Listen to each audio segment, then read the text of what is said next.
It's becoming more and more clear every day that vaccine mandates are working in this country to encourage the minority of people, small minority and shrinking, who are still hesitant to get the shot. But many of those on the right, like Republican Governor Ron DeSantis of Florida, are crying tyranny and still looking for any excuse to rail against COVID safety measures. DeSantis, whose state has suffered one of the most brutal outbreaks in the U.S., has recently found a new boogeyman to scare Americans away from trying to keep themselves healthy and alive. And I have to say, this one took me a little by surprise. If you guys look what's going on in Australia right now, they're enforcing, after a year and a half, they're still enforcing lockdowns by the military. And that's not a free country. It's not a free country at all. In fact, I wonder why we would still, have the same diplomatic relations when they're doing that. I mean, is Australia freer than China, communist China right now? I don't know. The fact that that's even a question tells you something has gone dramatically off the rails. Actually, I know this one. It is freer than China at this point. It's not really a question. First of all, China has literal internment camps where they have forcibly detained up to 1.5 million people solely because of their religion and ethnicity, according to the United Nations. But Ron DeSantis is railing against this democratic country of Australia, our ally, because he's, throwing out the red meat, catering to a certain anti-public health, anti-Dr. Fauci sentiment on the right.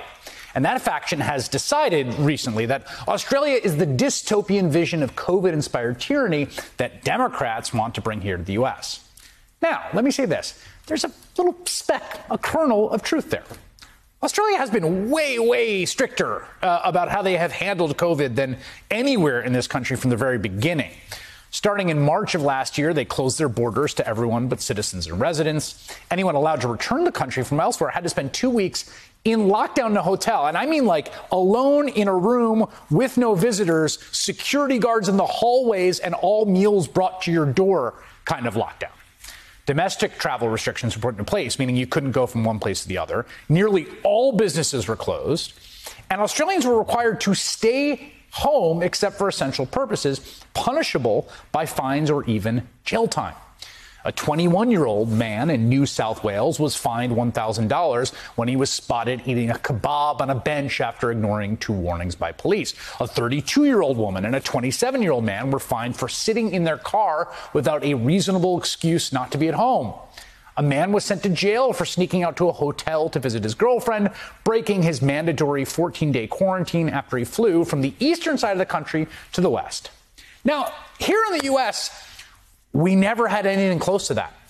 I mean, honestly, there was no real enforcement of any of the so-called lockdowns that we had. I mean, there were in terms of closing the businesses.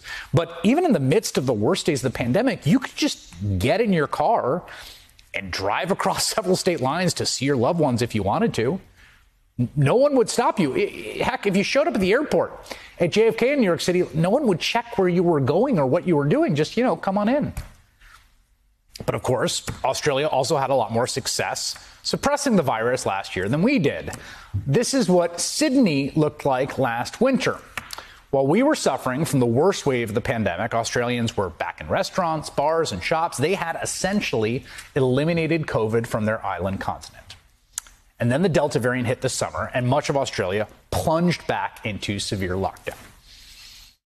Almost half of Australia is back in lockdown as multiple COVID outbreaks grow across the country. Queensland has become the latest state to impose stay-at-home orders on 4 million residents. Nearly 6 million people in Sydney and its surrounding regions are in the midst of a 2-week lockdown after the Delta strain led to 149 cases. The streets of Sydney are almost deserted now. New COVID outbreaks forcing many more Australians into lockdown than last year.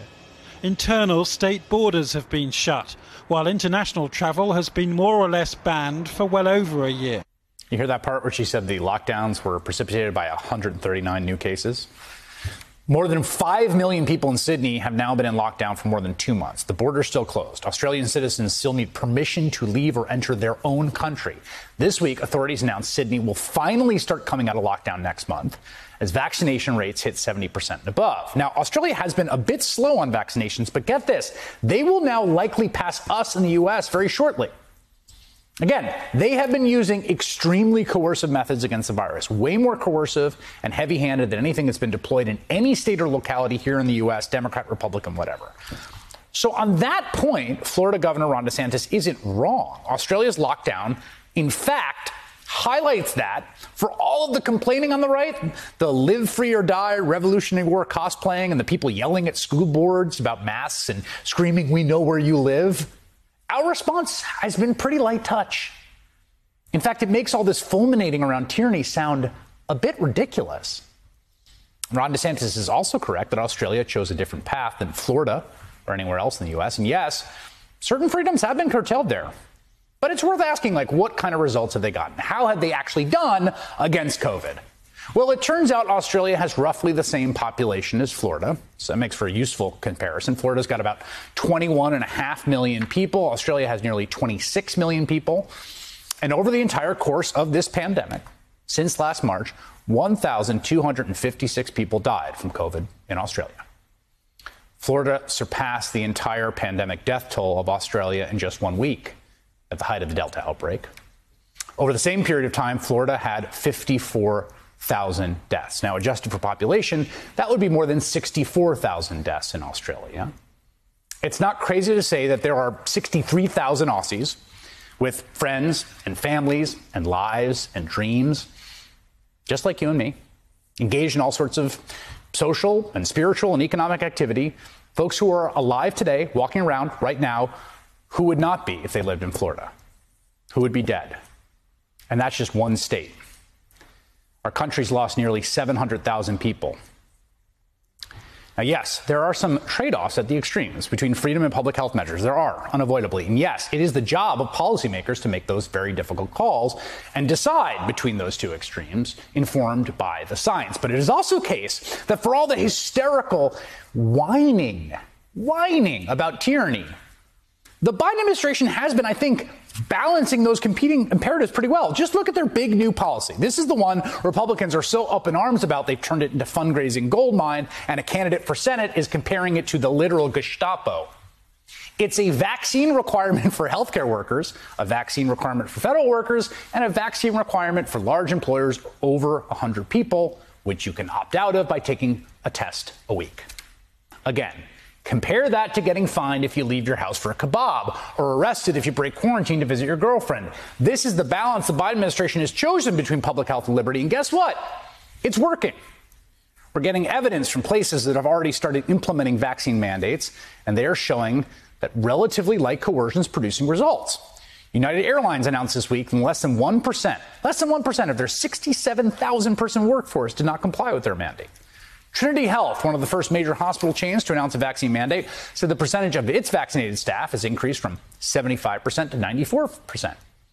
Since Tyson Foods announced its vaccine mandate last month, its vaccination rate has gone from 50%, oh my lord, to 80%, with the deadline still more than a month away. We are never going to get back the people we've lost, the 700,000 lives we've lost. That's what's so brutal and enraging about the policy mistakes in America has made at all sorts of levels. We can't undo them. They're permanent. We can act in smart ways, informed by our liberty and our freedom and our traditions, to protect other people, to protect our fellow Americans from meeting the same fate. And right now, that's what the Biden administration is doing.